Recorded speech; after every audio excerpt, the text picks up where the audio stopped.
title of this book is Embodiment, How Animals and Humans Make Sense of Things. In the first book, Universe, I talk about the figures of oneness that take place within us. This time I take place of how they take place from bottom to top. Everything starts with a bottom. If you forget and lose touch with the bottom, you never get to the top. You just repeat either yourself or you repeat who's ever taught you whatever you've been taught, etc., etc., etc. So the thing about evolution, and you shouldn't be misled by some misleading notions you have of what evolution is, but we talk about that too in the book. But evolution is a process of nourishing from one step from the bottom to the top, to the top, to the top, to the top, that's always there, because the top is never reached as long as we exist. And some say that would be forever. But in any case, that's the case with the way things work. So we need to go back to the world of animals. We can't even, I don't have time for that right now, to go back to nature itself or the history of the universe from 14 billion years ago until now. We'll just talk about ourselves. But the thing about animals is, all of the things that we are now, they started with, but long before us. And that even relates to various elements of our culture, which we think are very sophisticated and very different, and no animal certainly is in our level, and all that sort of thing. We're wrong, we're wrong. Every animal has all the elements of our culture in their making that may not be conscious, but even if they're unconscious, they're doing these things.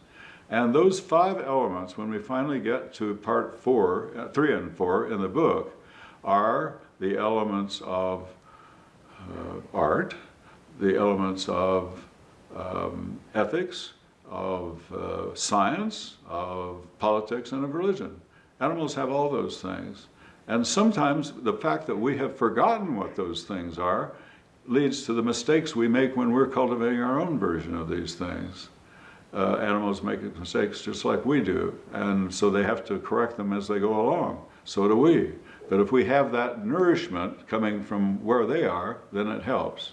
So I have a lot of experience with animals, and I can talk about stories again, because I love to tell stories, which I think are more effective than facts and numbers and all that sort of thing. There are lots of animal stories. I start with the animals of pigs, which is where I started as a kid living in the country. My most memorable experience of my childhood is with pigs. And then it goes on to other animals too, all the way through bears and other things. I've also had very direct experience with bears, no less. I once sat with one, and then finally its child in when we lived up in the mountains in a jacuzzi. And it was a very fascinating experience. Well, I have a lot of experiences like that with the different animals, but as we go through from the second to the third to the fourth part of the book, we go from the animals to how we're like the animals to what this means for us in the culture in which we all live, whatever it happens to be, because every single important part of that culture has the element that goes back to animals. And animals, if we forget what they've taught us, then we're in trouble for that too, and I don't think any of us want to be that. So what the book leads to is, at the very end, there's a dream that I had once, fairly recently, about the dawn. And that dream is a kind of a token of where the book ends. Every single day is the fulfillment of a dream that preceded it. Not just that dream, but any dream. And I'm not just talking about the dreams that we have, I'm talking about the dream that we are. And every day is that. So if we start the day with if I'm not giving away too much part of the book, if we start every day with the nourishment that we have in the history that we have, whether it's of the universe, of nature, of human beings, as well as the animals that preceded us and so on, then we're in much better shape to do what we do, because our tendency is to forget those things, to forget what the animals were trying to teach us in their own kind of way. And we forget all of that, and we think we're very sophisticated and very objective and all the rest of those things, and it's just garbage by comparison. We need a source to draw from. Because we never go anywhere just all by itself as if this is the beginning of a whole world. That's a fiction. Never works. Didn't work for Adolf Hitler, didn't work for Stalin, didn't work for a lot of people. And it wouldn't work for us either if we tried something like that. We build on what we have learned. And each time we change it, that's a part of what life is. Life is always changing. That's what's true about life. What's not true about death is death never changes.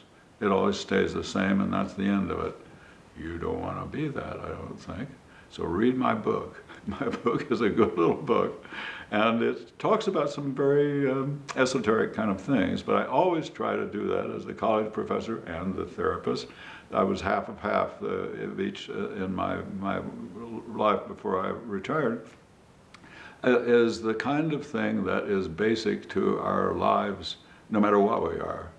And that is what the book is all about. It's meant to accomplish that for every one of us that we possibly can affect, to make your life more lively rather than more deadly in its own kind of way.